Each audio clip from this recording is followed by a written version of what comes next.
My boyfriend told his friends he didn't want me to have his baby because I was getting too fat during pregnancy. So I left him, gave birth, and had a glow up. I then found someone who actually loved me, and that made my ex go psycho. He crashed our wedding and forced me to take everything from him. Josh and I have been together for the last 4 years, and I am currently 7 months pregnant. We met through a dating app, hitting it off over a shared love of nerdy comics and lame action movies. Our relationship moved at a pace we liked, moving in after 2 years, becoming parents to a cat after 3, and learning that I was pregnant last January. The day we found out was the best of my life. He had been pushing for us to have a baby, and when I came around to it and we saw those 2 lines, we were elated. We immediately started planning for the arrival of our bundle of joy. Well, in reality, it was mostly me planning everything and Josh just going with it. He didn't even seem to care what gender the baby was going to be, which was extremely odd given how excited he was beforehand. About 2 months into my pregnancy, he started making questionable comments about us having the kid. It wasn't anything too negative, but enough to plant a seed of doubt in my mind. Whenever I showed him potential cribs, strollers, or nurseries, he'd say, "Why can't they just sleep beside us?" Or, "Why don't we leave it for now and decide later?" I brushed it off as him being nervous at first, but then came the ignoring of my questions about the baby. I'd sent him pictures or themes for nurseries, and all he'd say in response was, "Sure," or "Cool, looks fine, I guess." He blamed it on him being stressed, saying he can't handle all this. I remember feeling very hurt by this. My bump had started really growing. I was in more and more pain by the day. My hormones were all over the place. I'd randomly start crying out of nowhere. All I wanted was to lie down and give my body a break, but I was pushing through, planning everything, and here he was, too stressed to help. I still pushed all my feelings away, until last month when he started hanging out with a coworker named Bill more often. I remember begging him to stay home, telling him I was in a lot of pain and needed him here, but he'd just brush me off because he needed to distress. He'd go to Bill's 2 or 3 times per week, and when he'd come home and find me throwing up in the bathroom, he'd barely check on me. Sure, he brought me a blanket and some water, but not much more than that. It got to a point where he stopped showing me any sort of affection. I couldn't get as much as a hug goodnight off him, much less a kiss or anything more intimate. I remember talking to my best friend Susie about it, and she told me some guys can act this way before becoming fathers, and suggested I get him a parenting book to ease his nerves. So last week, I got him a book suited for anxious expecting fathers. I even cooked him a 3-course meal from scratch, while freaking pregnant, so it would be ready for him by the time he got back from work. Well, that night was a disaster. Josh barely looked at me all while we ate our food, and when I gave him the book, he dropped a bomb. He wanted me to terminate the pregnancy. I was stunned. He was the one who pushed for the baby in the first place. I pressed him, and he said he's realized he's not sure if he's ready to be a dad, referencing how Bill regrets having his kids. I wanted to break down and cry, wondering how he was letting his coworker affect his judgment. The rest of the night was silent and extremely tense. We didn't speak until the morning, when I headed out to grab breakfast alone and think about it. I remember calling Susie, and she talked me through everything. I felt slightly better coming home that evening. I had a clearer head and had made a mental note of all the talking points I needed to have with Josh, until I got a text from Richard, one of Josh's other coworkers. He asked me if I was okay. We had only met twice before, so I was extremely confused. I responded that I was, then asked why he was texting me. He immediately dropped the subject. I wanted to ignore it, but I couldn't shake the feeling. I called him, and when he answered, he sounded nervous, like he was hiding something. I questioned him over and over until he spilled. The coworkers were all congratulating Josh on the pregnancy, but when Bill asked Josh if he was ready for his wife to never be the same, Josh said he had concerns. When Richard interrupted, asking Josh what he meant, Josh said something like, "She's just getting fatter. It's not pretty to look at, and I've seen the horror stories. Women have a kid and then become too lazy to lose the fat. I don't want to sleep with her and pretend I find it hot for the rest of my life." He then chuckled, trying to play it off as some joke. Richard said he and some guys called Josh out for that, but Josh doubled down on his statement. I cried in the park for hours after that call. Josh, the supposed love of my life who promised me the world, publicly admitted that me getting fat and ugly was the reason he didn't want to have our kid. I drove home determined to confront Josh about his betrayal, but my hands were shaking so badly I nearly crashed the car. I had to pull over and practice what I would say, recording voice notes to keep myself focused. It took me almost 30 minutes to calm down enough to drive again. My pregnancy app pinged with a notification that my baby was now the size of an avocado, which made me cry all over again. When I finally arrived home, I found Josh playing video games as if nothing was wrong. He hadn't even noticed I'd been gone for hours. Seeing his casual indifference made my blood boil, so I unplugged his console mid-game, forcing him to acknowledge me. He jumped up yelling about losing his progress until he saw my face. I must have looked like hell because he immediately backed up a few steps. I calmly showed Josh the texts from Richard, asking if they were true. Instead of denying it, he became defensive, saying Richard was exaggerating, so I realized he wasn't even going to try denying his disgusting comments. I stood there watching his face for any sign of remorse, but found none. Josh tried turning the situation around, claiming I was overreacting due to pregnancy hormones, classic gaslighting move, but I refused to let him gaslight me. I played the voice recording I'd secretly made of my call with Richard, where every disgusting detail was laid bare. I watched his face change as he heard himself described. I still remember how his Adam's apple bobbed as he swallowed nervously. The color drained from Josh's face as he heard himself described mocking my body, but rather than apologize, he doubled down, saying, "You have to admit you've let yourself go." I literally hadn't even gained that much weight yet, mostly just my belly showing. I grabbed my emergency bag I'd packed for hospital stays and told him I was leaving. I couldn't stand to look at him another second. My hands were shaking so badly I dropped my keys twice trying to get out the door. Josh suddenly panicked, blocking the door and begging me to stay, but his pleas felt hollow after everything I'd learned. I called Susie to come get me, refusing to spend another minute with him. him. He kept trying to touch my stomach, which made me feel sick. I flinched every time his hand came near me, like my body was physically rejecting his presence. While waiting for Susie, Josh switched tactics, crying and claiming he was just scared about becoming a father. The tears looked fake AF. I noticed he kept glancing at my stomach with disgust, so I realized our entire relationship had been built on lies. I felt so stupid for believing he ever wanted this baby. All those conversations about baby names and nursery colors, complete BS. Susie arrived and helped me gather my essential belongings, but Josh followed us around the apartment, alternating between threats and pleas. Susie recorded his behavior on her phone as evidence. He kept trying to grab things out of my hands. As we were leaving, Josh grabbed my arm, begging for one more chance, but his grip tightened painfully when I refused. I could feel his fingernails digging into my skin. Susie threatened to call the police, finally making him back off. I had bruises the next day. In Susie's car, I broke down completely, 7 months pregnant with nowhere to go, but Susie reminded me I had people who truly cared about me. We drove to her apartment where she had already prepared her guest room. I felt lost and terrified. That night, I couldn't sleep, worrying about my future as a single mother, but feeling my baby kick reminded me what was truly important. I started making lists of steps I needed to take to protect myself and my child. The lists helped me focus through my panic. I went through an entire notepad that night, the pages wet with tears. The next morning, I called my OB/GYN to inform them about the situation, but they warned me about the stress affecting the baby. I scheduled an emergency appointment to check on my baby's health. My blood pressure was dangerously high. The nurse gave me a teddy bear to squeeze during the ultrasound, which made me feel like a child, but it helped. I contacted a lawyer to understand my options regarding Josh and custody, but the legal advice was complicated and expensive. The retainer alone was more than my monthly rent. I reached out to a women's resource center that offered free legal guidance for expectant mothers. They were incredibly helpful with paperwork. The woman who helped me had been through something similar and gave me her personal number. When I checked my phone, I had 37 missed calls and dozens of texts from Josh, but reading his messages showed he was more concerned about himself than me or our baby. I blocked his number, needing space to think clearly. His messages were all about how I was ruining his life. Not a single one asked if the baby was okay. Susie suggested I should inform our mutual friends about what happened, but I was afraid they wouldn't believe me over Josh. I decided to write everything down, with Richard's testimony as proof, and share it only with those I truly trusted. Most of them were shocked but supportive. A couple people blamed my pregnancy hormones, which told me exactly who wasn't really my friend. After a week at Susie's, I returned to our apartment with 2 friends to collect more of my belongings, but discovered Josh had changed the locks. I had to call a locksmith and show my lease agreement to prove I lived there. It cost me $200 I couldn't afford. Inside, I found Josh had trashed many of my personal items, including nursery supplies I'd bought, but the damage made me more determined to get everything I needed. He'd even torn pages from my pregnancy journal where I documented all the little milestones. We quickly packed my car with as much as possible, including important documents. He'd even cut up the baby clothes I'd bought. I saw pieces of the onesie my mom had sent from across the country in the trash. I filed for a restraining order after documenting the property damage, but the judge only granted a temporary order, saying there wasn't enough evidence of physical danger. I installed security apps on my phone to record any future interactions. I felt like no one was taking this seriously. With Susie's help, I found a small 1-bedroom apartment I could afford on my savings, but the landlord seemed hesitant to rent to a pregnant woman with no current job. My parents had to co-sign the lease despite our strained relationship. Mom kept saying, "I told you so" about Josh. She'd never liked him, which annoyed me at the time, but turned out she had better instincts than I did. Moving day should have been a fresh start, but I spotted Josh's car parked down the street watching me. My brother KB and his friends formed a protective circle around me while we unloaded. Josh didn't approach but took pictures of us. That night, Josh sent emails from new addresses, alternating between apologies and accusations, but I refused to respond to any of them. He escalated to creating fake social media accounts to contact me. One message threatened to take the baby when it was born. I reported the harassment to the police, but the officer dismissed it as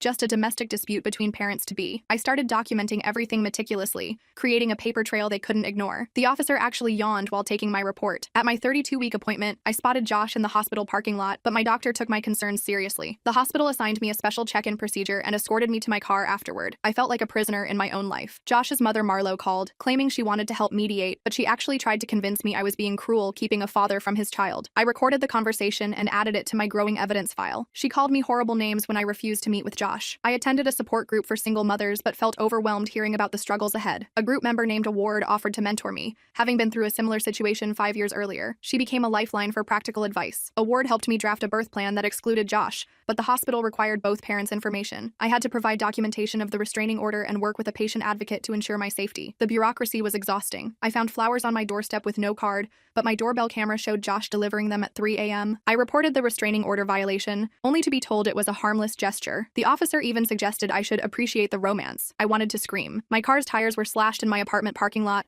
but there were no security cameras to prove who did it. I had to spend money I couldn't afford on repairs and a steering wheel lock. I was now taking Ubers to doctor appointments. The drivers always wanted to chat about my pregnancy, asking innocent questions like, "Is your husband excited?" That made me want to cry. Susie suggested I stay with her again until the baby came, but I refused to be driven from my new home. I asked KB to stay stay with me temporarily, turning my living room into his bedroom. He snored loudly, but I felt safer with him there. As my due date approached, my anxiety worsened with every strange noise, but KB taught me self-defense techniques adapted for my pregnant state. I began to feel less helpless, though still constantly vigilant. I jumped at every sound outside my door. Every time the floorboards creaked, I'd break into a cold sweat. At 36 weeks, I woke to someone trying to open my apartment door at midnight, but the new deadbolt KB had installed held firm. I called 911 while my brother confronted Josh through the door. Josh was yelling that he just wanted to see his baby. The police finally arrived and found Josh clearly intoxicated, but they still seemed reluctant to arrest him. KB filmed the entire interaction while I reminded the officers about my restraining order. One officer knew Josh from high school, which made me nervous. Josh was arrested for violating the restraining order but was released on bail the next morning. I filed for an emergency hearing to extend and strengthen the protection order. I felt like I was fighting the system alone. At the hearing, Josh appeared with an expensive lawyer who painted him as a concerned father-to-be, but Richard testified about Josh's true comments at work. The judge extended the restraining order and added stricter provisions. Josh glared at me throughout the hearing. Josh lost his job after Richard's testimony revealed his character, but this left him with nothing to lose. His harassment intensified, now including calls to my workplace claiming I was unstable. He told my coworkers I had threatened to hurt myself and the baby. My boss George was initially understanding about the situation,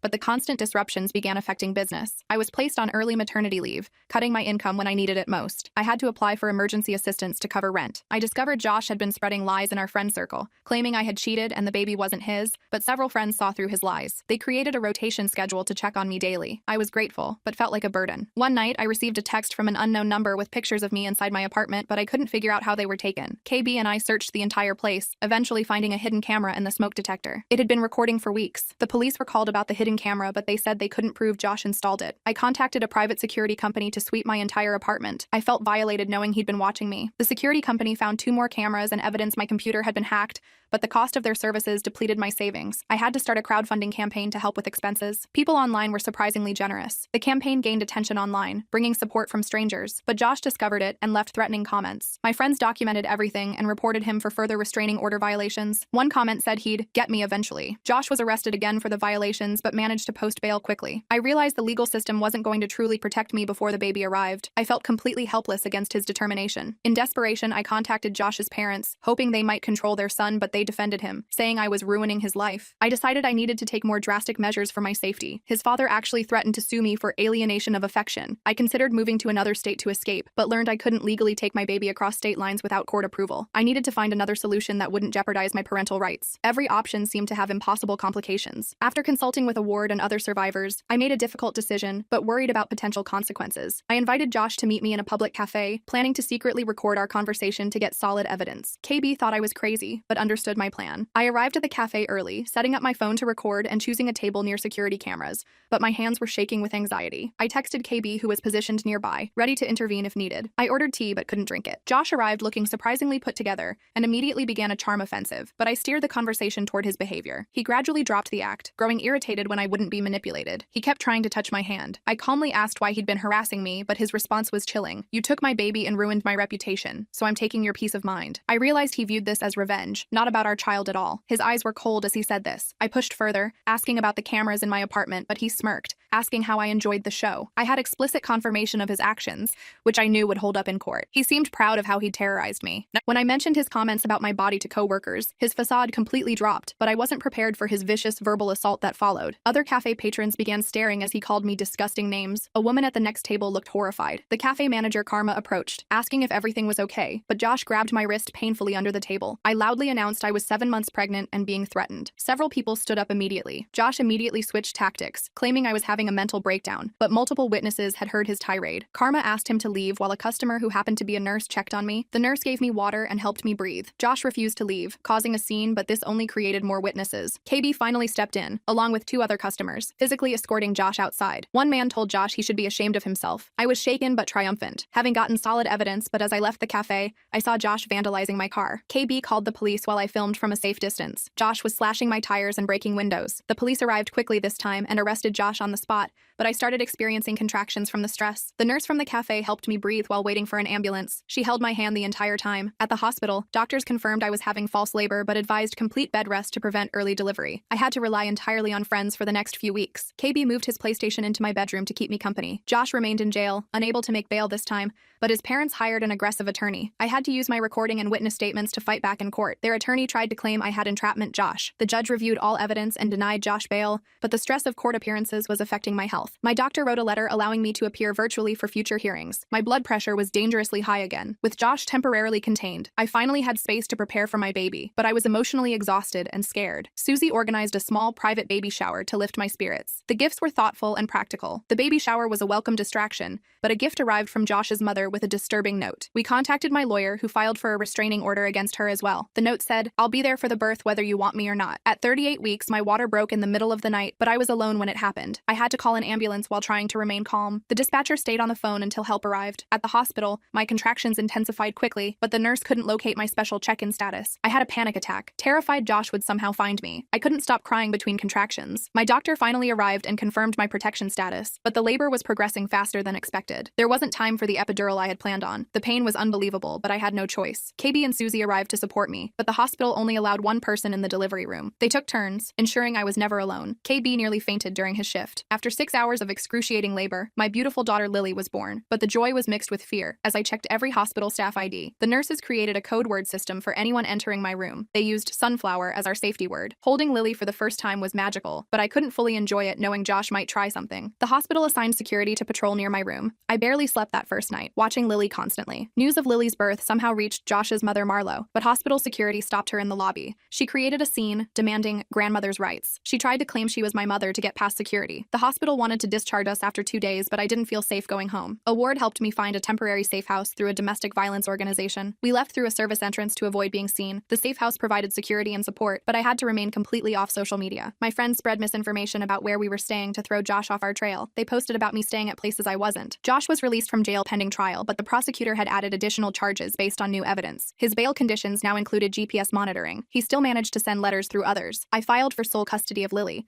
but Josh counterfiled, claiming parental rights. I had to prepare for a lengthy court battle while caring for a newborn. Lily had colic and barely slept, adding to my exhaustion. My maternity leave was running out, but returning to work meant finding childcare I could trust. I accepted my parents' offer to help, slowly rebuilding our relationship. My mom fell in love with Lily instantly. The custody hearing was scheduled, but Josh's attorney requested multiple delays. Months passed with the situation still unresolved. Every delay cost me more money I didn't have. Lily grew into a beautiful, happy 3-month-old, but I lived in constant fear whenever we left the safe house. I rarely ventured out except for necessary appointments. I missed fresh air and normal activities. At one doctor's appointment for Lily, I met Tim, a pediatric nurse who was incredibly kind, but I was too traumatized to consider dating. We became friends instead, with him offering advice about Lily's development. He gave me his number just for baby questions. After 4 months in the safe house, I found a new apartment in a secure building, but it was in a different city, away from my support network. Tim offered to help with the move since he lived nearby. He brought his truck and packed lunch for everyone. Moving day went smoothly with Tim's help, but as we unloaded the last boxes, I had a panic attack imagining Josh finding us. Tim taught me grounding techniques he used with anxious patients. His calm presence made me feel safer. The custody hearing finally arrived, but Josh appeared with witnesses claiming I was mentally unstable. I presented my extensive documentation, including testimonies from mental health professionals. My hands shook throughout my testimony. The judge reviewed all evidence but struggled with completely terminating parental rights. A compromise was reached. Josh would have supervised visitation only after completing anger management and parenting classes. I cried in the bathroom after the ruling. I was devastated about the visitation decision, but Josh's GPS monitoring showed he'd driven by my old apartment multiple times. His bail was revoked, buying me more time. The officer who arrested him actually apologized for not taking me seriously before. With Josh temporarily back in jail, I focused on creating a home for Lily, but my finances were stretched thin. Tim connected me with a local mothers group that shared childcare and resources. The group became like family to me. I slowly began to trust people again, particularly Tim, who was wonderful with Lily, but I worried about his intentions. I kept our relationship strictly in the friend zone despite growing feelings. He never pushed for more. Josh's criminal trial approached, but his lawyer offered a plea deal that seemed too lenient. I met with the prosecutor, sharing how the harassment had affected my life. The prosecutor promised to fight for appropriate consequences. The judge rejected the plea deal, sentencing Josh to 18 months, but he would be eligible for parole in just 9 months. I had to make the most of this time to establish stability. The sentence felt too short for what he'd done. With Josh incarcerated, I finally felt safe enough to start living again, but I struggled with residual trauma. Tim suggested a therapist specializing in PTSD and domestic abuse. The therapist helped me understand I wasn't overreacting. Therapy helped me process my experiences, but I still jumped at every unexpected noise. Tim helped me install additional security in my apartment, including cameras I controlled. He spent a whole weekend setting everything up perfectly. As Lily turned 1, Tim organized a small birthday celebration, but I hesitated to post any pictures online. We kept it intimate, with just our closest friends who understood the situation. Lily smashed her cake everywhere and giggled. After the party, Tim finally admitted he had feelings for me, but respected that I might not be ready. We agreed to take things extremely slowly, with Lily's well-being as the priority. I was terrified but also hopeful. Our first official date was just coffee while my parents watched Lily,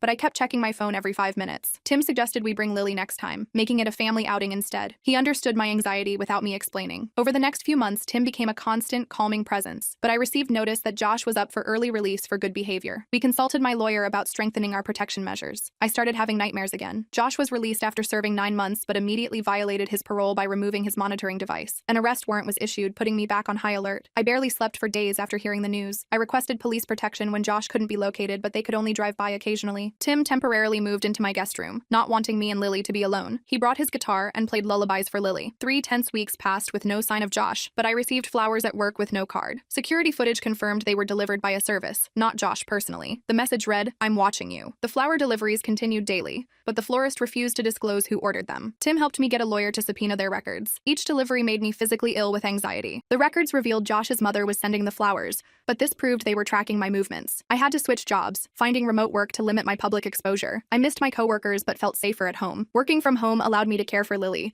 but the isolation began to affect my mental health. Tim organized small gatherings at our apartment where I could socialize safely. These gatherings became weekly traditions. At one gathering, a friend's new boyfriend Shadow seemed oddly interested in my story, but I dismissed it as normal curiosity. I was shocked when Tim later spotted him taking pictures of our building. He had circled the block 3 times. We confronted Shadow about the photos, but he made excuses and left quickly. We reported it to the police, suspecting he was connected to Josh. The police said they'd look into it, but sounded unconvinced. The police investigation revealed Shadow was actually Josh's cousin, but they claimed there wasn't enough evidence to arrest him. Tim and I decided we needed to move again. I cried all night at the thought of starting over. Finding a new apartment quickly was challenging, but Tim suggested we look for a place together. Our relationship took a serious turn as we apartment hunted as a couple. This time I was excited about the move. We found a perfect place in a different neighborhood, but during the final walkthrough, I noticed someone watching from across the street. We changed our moving plans last minute, using decoy vehicles. We left at 4 a.m. with trusted friends helping. The move was successful with no incidents, but the very next day, Josh was arrested trying to break into our old apartment. He was sent back to prison for parole violation. I felt vindicated and relieved simultaneously. With Josh back in custody, Tim formally asked me to make our relationship official, but I worried about what would happen when Josh was eventually released again. We agreed to take it day by day, focusing on creating happy memories. Tim never pressured me for more than I could give. Lily began calling Tim Dada naturally, but I worried about her relationship with her biological father. We consulted a child psychologist about how to handle the situation as she grew older. The psychologist was incredibly helpful. The psychologist suggested age-appropriate honesty would be best, but recommended waiting until Lily was older for details. We focused on ensuring she felt safe and loved in the present. Tim started a special bedtime routine with her. As Lily's 2nd birthday approached, Tim proposed, but I hesitated, worried it was too soon. We compromised on a long engagement, giving us time to be certain. The ring was simple but perfect. We planned a small engagement celebration, but news somehow reached Josh in prison. He began sending threatening letters addressed to Tim. One letter included a crude drawing of Tim with a knife. The prison was supposed to screen Josh's mail, but the letters continued arriving. Tim installed cameras covering every angle of our new home. We also got a dog named Cooper for additional security. Josh became eligible for release again, but his behavior in prison had been erratic. The parole board required him to complete extensive therapy before considering release. His threats against Tim worked against his release. With Josh still contained, we began planning a small wedding, but I had nightmares about him showing up. We kept all details completely off social media and used code words with vendors. We changed the venue twice as precautions. On our wedding day, security was tight, but I still felt anxious walking down the aisle. Tim arranged for KB and 2 friends to serve as discreet security. I kept scanning the crowd during the ceremony. The ceremony was beautiful, with Lily as our flower girl, but as we exchanged vows, a disturbance erupted at the entrance. The officiant quickly pronounced us married while security investigated. I nearly fainted from fear. The disruption was Josh's mother trying to enter, but she was quickly removed. We continued with our reception, refusing to let her ruin our day. I actually laughed when I heard she'd been arrested for trespassing. We postponed our honeymoon until we felt safer, but Tim surprised me with a mini-moon staycation at a local hotel. We had our first peaceful nights as a married couple while my parents watched Lily. It felt like breathing for the first time in years. Returning home, we received notice that Josh was being released, but with strict conditions including an ankle monitor and prohibited from entering our city. We cautiously resumed normal life while maintaining vigilance. I still checked the security cameras multiple times daily. Months passed without incident, but I discovered I was pregnant again. We decided to move one final time before the baby arrived, choosing a home in a gated community. The extra security was worth the higher cost. The pregnancy progressed smoothly, but at 7 months, I spotted someone resembling Josh near Lily's preschool. We immediately switched her to a school with better security protocols. The new school understood our situation completely. The police investigated the preschool incident, but couldn't confirm it was Josh. Tim installed a GPS tracker on Lily's backpack as an extra precaution caution. We practiced safety drills with her as a game. As my due date approached, Josh violated his parole conditions, but went into hiding before police could arrest him. We went into lockdown mode, barely leaving our home. Tim worked from home to stay with us. I went into labor 2 weeks early, but was terrified of going to the hospital. Tim arranged for a midwife and backup medical team to come to our home for the birth. The midwife was experienced and reassuring. Our son Logan was born healthy at home, but the stress had taken a toll on my health. Tim took family leave to care for both me and the children. I developed postpartum depression, but got treatment quickly. 2 weeks after Logan's birth, police finally captured Josh, but discovered he had been living just 3 blocks from our previous apartment. We realized how close we had come to another confrontation. He had been watching our old place for weeks. Josh was sentenced to 5 years for multiple parole violations, but the judge finally granted my petition to terminate his parental rights. Tim was able to legally adopt Lily, making official what had been true in our hearts for years. The adoption ceremony made me cry with joy. The adoption day was one of the happiest of our lives,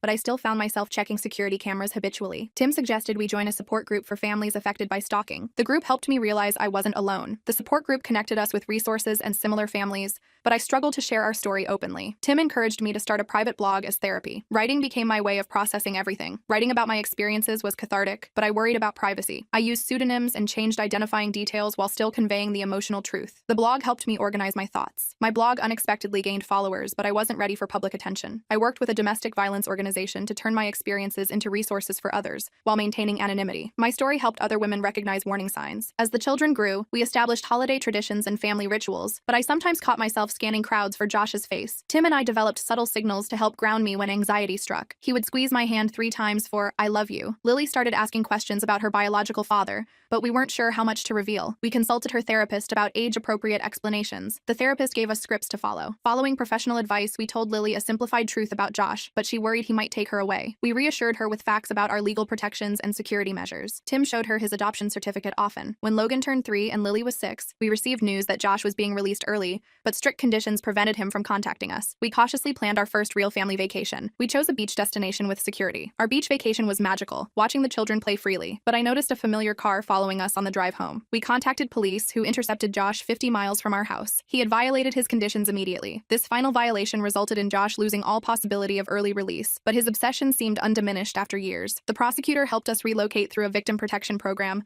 allowing us a truly fresh start. We moved to another state entirely. In our new community, no one knew our history, but I worried about starting over again. Tim reminded me that home wasn't a place but wherever our family was together. He was right, as always. 5 years after Logan's birth, we gathered for a family portrait in our backyard, but just as the photographer clicked the shutter, we received news that Josh had attempted to find our new address using a prison computer system and was caught in the act. His sentence was extended by 10 years, giving us the security to finally, truly relax as I looked at my beautiful children playing with Tim, the man who had stood by us through everything, and realized that despite the nightmare that led us here, we had created something beautiful, a family built on love, trust, and the kind of resilience that can only come from weathering the storm together.